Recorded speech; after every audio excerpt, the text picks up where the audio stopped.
नमो भगवते तस्मै कृष्णायादभुतकर्मणे रूपनाम विवेदेन जगत कीर्तियो यतः सच्चिदानन्दरूपाय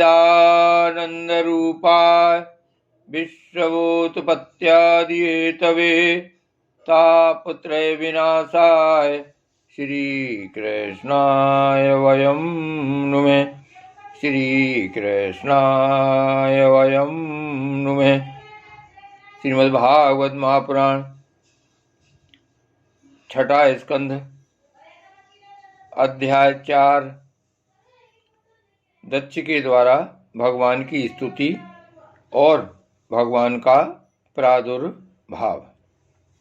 राजा परीक्षित ने पूछा, भगवान, आपने संक्षेप से तीसरे स्कंद में इस बात का वर्णन किया कि स्वयंभू मनवंतर में देवता, असुर, मनुष्य, सर्प और पशु पक्षी आदि की सृष्टि कैसे हुई। अब मैं उसी का विस्तार जानना चाहता हूँ। प्रकृति आदि कारणों के भी परम कारण भगवान अपनी जिस शक्ति से जिस प्रकार उसके बाद की सृष्टि करते हैं उसे जानने की भी मेरी इच्छा है। सूत जी कहते हैं, सौनकादिक ऋषियों, परम योगी व्यासनंदन श्री सुखदेव जी ने राज ऋषि परीक्षित का यह सुंदर प्रश्न सुनकर उनका अभिनंदन किया और इस प्रकार कहा। श्री सुखदेव जी ने कहा, राजा, प्राचीन वहिर के 10 लड़के जिनका नाम प्रचेता था, जब समुद्र से बाहर निकले तब उन्होंने देखा कि हमारे पिता के निवृत्ति पारायण हो जाने से सारी पृथ्वी पेड़ों से घिर गई है। उन्हें वृक्षों पर बड़ा क्रोध आया। उनके तपोबल ने तो मानो क्रोध की आग में आहुति ही डाल दी। बस उन्होंने वृक्षों को जला डालने के लिए अपने मुख से वायु और अग्नि की सृष्टि की। परीक्षित, जब प्रचेताओं की छोड़ी हुई अग्नि और वायु उन वृक्षों को जलाने लगी तब वृक्षों के राजाधिराज चंद्रमा ने उनका क्रोध शांत करते हुए इस प्रकार कहा, महाभाग्यवान प्रचेताओं, ये वृक्ष बड़े दीन हैं। आप लोग इनसे द्रोह मत कीजिए, क्योंकि आप तो प्रजा की अभिवृद्धि करना चाहते हैं और सभी जानते हैं कि आप प्रजापति हैं। महात्मा प्रचेताओं, प्रजापतियों के अधिपति अविनाशी भगवान श्री हरि ने संपूर्ण वनस्पतियों और औषधियों को प्रजा के हितार्थ उनके खान पान के लिए बनाया है।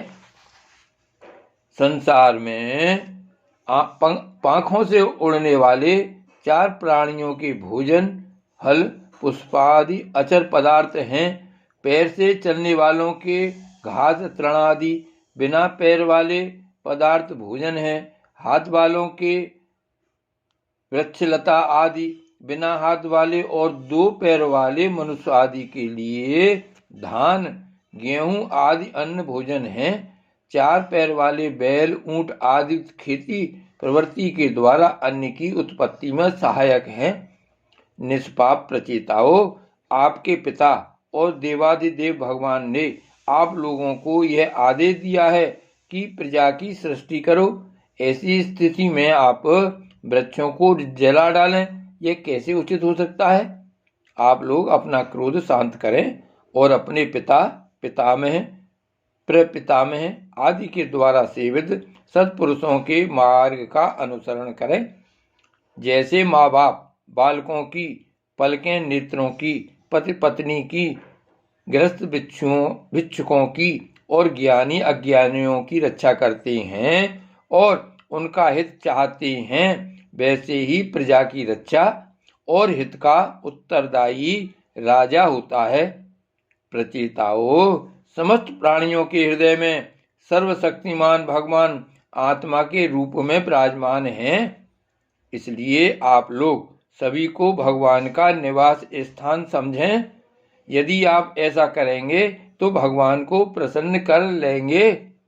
जो पुरुष हृदय के उबलते हुए भयंकर क्रोध को आत्म विचार के द्वारा शरीर में ही शांत कर लेता है, बाहर नहीं निकलने देता, वह काल क्रम से तीनों गुणों पर विजय प्राप्त कर लेता है। प्रचेताओं, इन दीनहीन वृक्षों को और न जलाइए, जो कुछ बच रहे हैं उनकी रक्षा कीजिए, इससे आपका भी कल्याण होगा।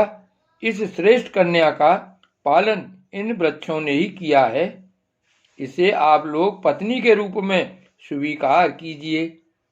परीक्षित, वनस्पतियों के राजा चंद्रमा ने प्रचेताओं को इस प्रकार समझा बुझाकर उन्हें प्रमलोचा अप्सरा की सुंदरी कन्या दे दी और वे वहां से चले गए। प्रचेताओं ने धर्मानुसार उसका पान ग्रहण किया। उन्हीं प्रचेताओं के द्वारा उस कन्या के गर्भ से प्रचेतस दक्ष की उत्पत्ति हुई। फिर दक्ष की प्रजा सृष्टि से तीनों लोग भर गए। इनका अपनी पुत्रियों पर बड़ा प्रेम था। इन्होंने जिस प्रकार अपने संकल्प और वीर से विविध प्राणियों की सृष्टि की, वह मैं सुनाता हूं, तुम सावधान होकर सुनो। परीक्षित, पहले प्रजापति दक्ष ने जल, थल और आकाश में रहने वाले देवता, असुर एवं मनुष्य आदि प्रजा की सृष्टि अपने संकल्प से ही की। जब उन्होंने देखा कि वह सृष्टि बढ़ नहीं रही है, तब उन्होंने विंध्याचल के निकटवर्ती पर्वतों पर जाकर बड़ी घोर तपस्या की। वहाँ एक अत्यंत श्रेष्ठ तीर्थ है, उसका नाम है अघमर्षण। वह सारे पापों को धो बहाता है। प्रजापति दक्ष उस तीर्थ में त्रिकाल स्नान करते और तपस्या के द्वारा भगवान की आराधना करते। प्रजापति दक्ष ने इंद्रियातीत भगवान की हंस गुह नामक स्त्रोत से स्तुति की थी। उसी से भगवान उन पर प्रसन्न हुए थे। मैं तुम्हें वह स्तुति सुनाता हूँ। दक्ष प्रजापति ने इस प्रकार स्तुति की। भगवान, आपकी अनुभूति, आपकी चित्त शक्ति अमोघ है। आप जीव और प्रकृति से परे उनके नियंता और उन्हें सत्ता स्फूर्ति देने वाले हैं। जिन जीवों ने तृणमयी सृष्टि को ही वास्तविक सत्य समझ रखा है, वे आपके स्वरूप का साक्षात्कार नहीं कर सके हैं, क्योंकि आप तक किसी भी प्रमाण की पहुंच नहीं है। आपकी कोई अवधि, कोई सीमा नहीं है। आप स्वयं प्रकाश और परात्पर हैं। मैं आपको नमस्कार करता हूँ। यूँ तो जीव और ईश्वर एक दूसरे के सखा हैं तथा इसी शरीर में इकट्ठे ही निवास करते हैं, परंतु जीव सर्वशक्तिमान आपके सख्य भाव को नहीं जानता। ठीक वैसे ही जैसे रूप, रस, गंध आदि विषय अपने प्रकाशित करने वाली नेत्र, घ्राण आदि इंद्रिय वृत्तियों को नहीं जानते, क्योंकि आप जीव और जगत के दृष्टा हैं, दृश्य नहीं। महेश्वर, मैं आपके श्री चरणों में नमस्कार करता हूँ। देह, प्राण, इंद्रिय, अंतःकरण की वृत्तियाँ, पंच महाभूत और उनकी तन मात्राएं, ये सब जड़ होने के कारण अपने को और अपने से अतिरिक्त को भी नहीं जानते, परंतु जीव इन सब को और इनके कारण सत्व, रज और तम, इन तीन गुणों को भी जानता है, परंतु वह भी दृश्य अथवा ज्ञेय रूप से आपको नहीं जान सकता, क्योंकि आप ही सबके ज्ञाता और अनंत हैं। इसलिए प्रभु, मैं तो केवल आपकी स्तुति करता हूँ। जब समाधि काल में प्रमाण, विकल्प और विपर्य रूप विविध ज्ञान और स्मरण शक्ति का लोप हो जाने से इस नाम रूपात्मक जगत का निरूपण करने वाला मन उपरत हो जाता है, उस समय बिना मन के भी केवल सच्चिदानंदमयी अपनी स्वरूप स्थिति के द्वारा आप प्रकाशित होते रहते हैं। प्रभु, आप शुद्ध हैं और शुद्ध हृदय मंदिर ही आपका निवास स्थान है। आपको मेरा नमस्कार है। जैसे याज्ञिक लोग काष्ठ में छुपे हुए अग्नि को समीधिनी नाम के 15 मंत्रों के द्वारा प्रकट करते हैं, वैसे ही ज्ञानी पुरुष अपनी 27 शक्तियों के भीतर गुण भाव से छुपे हुए आपको अपनी शुद्ध बुद्धि के द्वारा हृदय में ही ढूंढ निकालते हैं। जगत में जितनी विभिन्नताएं देख पड़ती हैं वे सब माया की ही हैं। माया का निषेध कर देने पर केवल परम सुख के साक्षात्कार स्वरूप आप ही अवशेष रहते हैं। परंतु जब विचार करने लगते हैं तब आपके स्वरूप में माया की उपलब्धि निर्वचन नहीं हो सकता, अर्थात माया भी आप ही है। अतः सारे नाम और सारे रूप आपके ही हैं। प्रभु, आप मुझ पर प्रसन्न होइए, मुझे आत्म प्रसाद से पूर्ण कर दीजिए। प्रभु, जो कुछ वाणी से कहा जाता है अथवा जो कुछ मन बुद्धि और इंद्रियों से ग्रहण किया जाता है वह आपका स्वरूप नहीं है, क्योंकि वह तो गुण रूप है और आप गुणों की उत्पत्ति और प्रलय के अधिष्ठान हैं। आप में केवल उनकी प्रतीति मात्र है। भगवान, आप में ही यह सारा जगत स्थित है, आपसे ही निकला है और आपने और किसी के सहारे नहीं, अपने आप से ही इसका निर्माण किया है। यह आपका ही है और आपके लिए ही है। इसके रूप में बनने वाले भी आप हैं और बनाने वाले भी आप ही हैं। बनने बनाने की विधि भी आप ही हैं। आप ही सबसे काम लेने वाले भी हैं। जब कार्य और कारण का भेद नहीं था तब भी आप स्वयं सिद्ध स्वरूप से स्थित थे। इसी से आप सबके कारण भी हैं। सच्ची बात तो यह है कि आप जीव जगत के भेद और सुगत भेद से सर्वथा रहित एक अद्वितीय हैं। आप स्वयं ब्रह्म हैं। आप मुझ पर प्रसन्न हो। प्रभु, आपकी ही शक्तियां वादी प्रतिवादियों के विवाद और संवाद एक मत्य का विषय होती हैं और उन्हें बार बार मोह में डाल दिया करती हैं। आप अनंत अप्राकृत कल्याण गुण गणों से युक्त एवं स्वयं अनंत हैं। मैं आपको नमस्कार करता हूँ। भगवान, उपासक लोग कहते हैं कि हमारे प्रभु हस्त पाद आदि से युक्त साकार विग्रह हैं और सांख्यवादी कहते हैं कि भगवान हस्त पाद आदि विग्रह से रहित निराकार हैं। यद्यपि इस प्रकार वे एक ही वस्तु के दो परस्पर विरोधी धर्मों का वर्णन करते हैं, परंतु फिर भी उसमें विरोध नहीं है, क्योंकि दोनों एक ही परम वस्तु में स्थित हैं। बिना आधार के हाथ पैर आदि का होना संभव नहीं और निषेध की भी कोई न कोई अवधि होनी ही चाहिए। आप वही आधार और निषेध की अवधि हैं।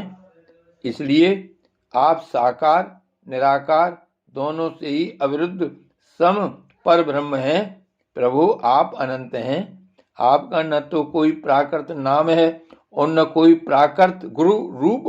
फिर भी जो आपके चरण कमलों का भजन करते हैं उन पर अनुग्रह करने के लिए आप अनेक रूपों में प्रकट होकर अनेकों लीलाएं करते हैं तथा उन रूपों एवं लीलाओं के अनुसार अनेकों नाम धारण कर लेते हैं।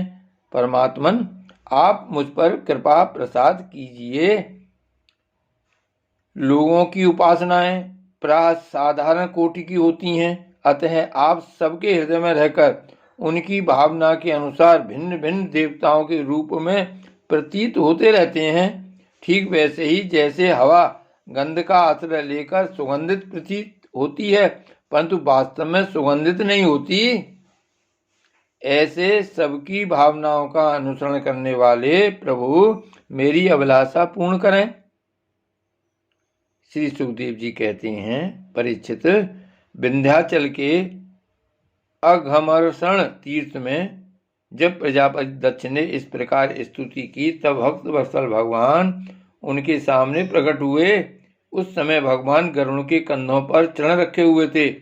विशाल एवं हष्ट पुष्ट 8 भुजाएं थीं। उनमें चक्र शंख तलवार ढाल बाण धनुष पास और गदा धारण किए हुए थे। वर्षाकालीन मेघ के समान श्यामल शरीर पर पीतांबर फहरा रहा था। मुखमंडल प्रफुल्लित था। नेत्रों से प्रसाद की वर्षा हो रही थी। घुटनों तक बनमाला लटक रही थी। बच्चे स्थल पर सुनहरी रेखा, श्री वत्स चिन्ह और गले में कौस्तुभ मणि जगमगा रही थी। बहुमूल्य किरीट, कंगन, मकराकृति कुंडल, करधनी, अंगूठी, कड़े, नूपुर और बाजूबंद अपने अपने स्थान पर सुशोभित थे। त्रिभुवनपति भगवान ने त्रैलोक्य विमोहन रूप धारण कर रखा था। नारद, नंद, सुनंद आदि पार्षद उनके चारों ओर खड़े थे।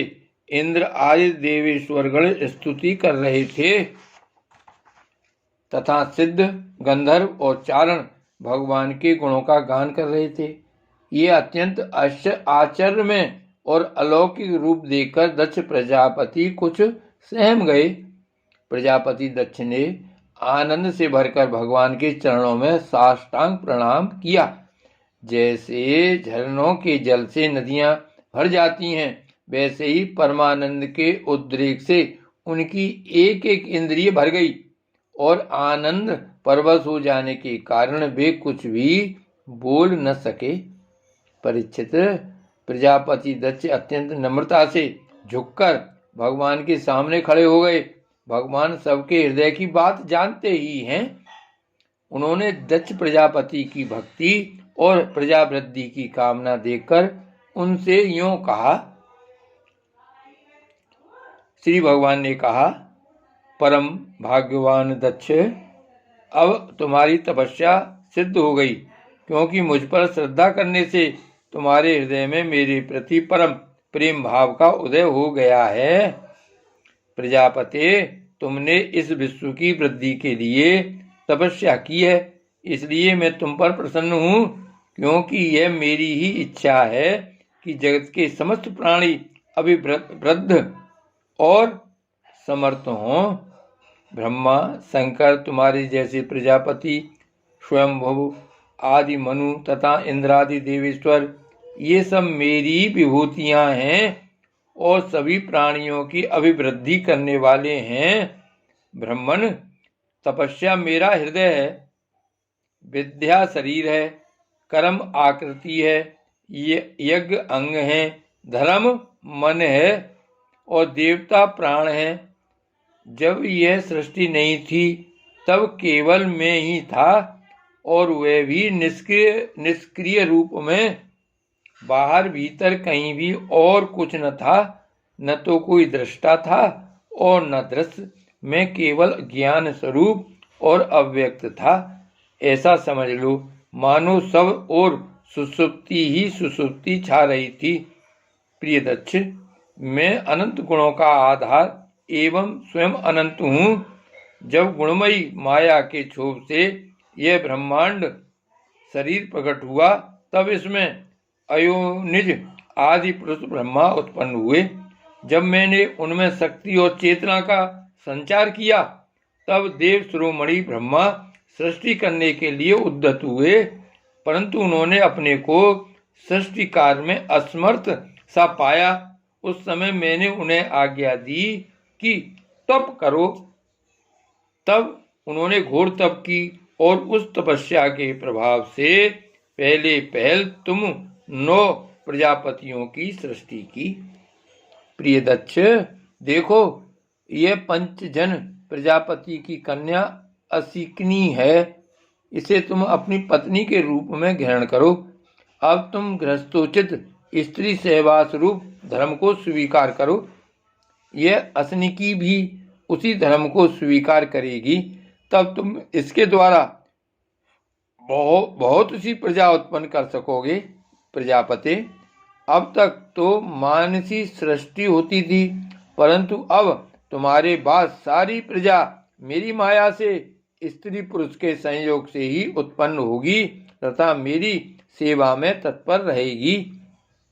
श्री सुखदेव जी कहते हैं, विश्व के जीवनदाता भगवान श्री हरि यह कहकर दक्ष के सामने ही इस प्रकार अंतर्ध्यान हो गए, जैसे स्वप्न में देखी हुई वस्तु स्वप्न टूटते ही लुप्त हो जाती है। श्री भागवत भगवान की जय। श्री वल्लभाधीश की जय। श्री गोवर्धननाथ की जय। श्याम स्वरूप श्री यमुने महारानी की जय। परम दयाल श्री गोसाई जी की जय। श्री गोकुलनाथ की जय। जय जय श्री गोकुलेश। जय जय श्री गोकुलेश।